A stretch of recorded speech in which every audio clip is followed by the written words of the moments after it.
दर्शक हो, आता पाहणार आहोत एक महत्त्वाची बातमी। महाराष्ट्र शासनाच्या 100 दिवसीय सुशासन मिशन या अनुषंगाने सोलापूर तालुका पोलीस ठाण्याचे प्रभारी अधिकारी राहुल देशपांडे यांनी माननीय पोलीस अधीक्षक अतुल कुलकर्णी, अप्पर पोलीस अधीक्षक प्रीतम यावलकर तसंच उपविभागीय पोलीस अधिकारी संकेत देवळेकर यांच्या मार्गदर्शनाखाली 13 मे रोजी सोलापूर तालुका पोलीस ठाण्यात रक्तदान शिबिराचं आयोजन केलं होतं।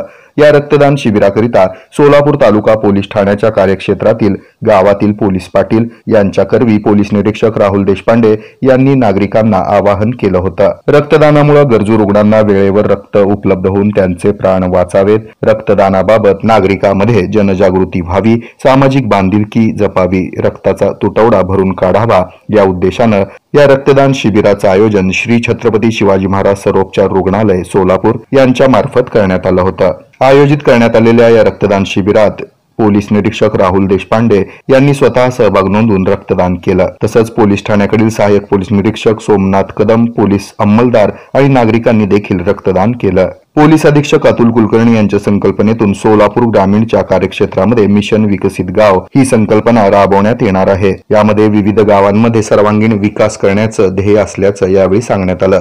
या रक्तदान शिबिराच्या आयोजनाबद्दल सोलापूर तालुका पोलीस ठाण्याचं सर्वत्र कौतुक होत आहे।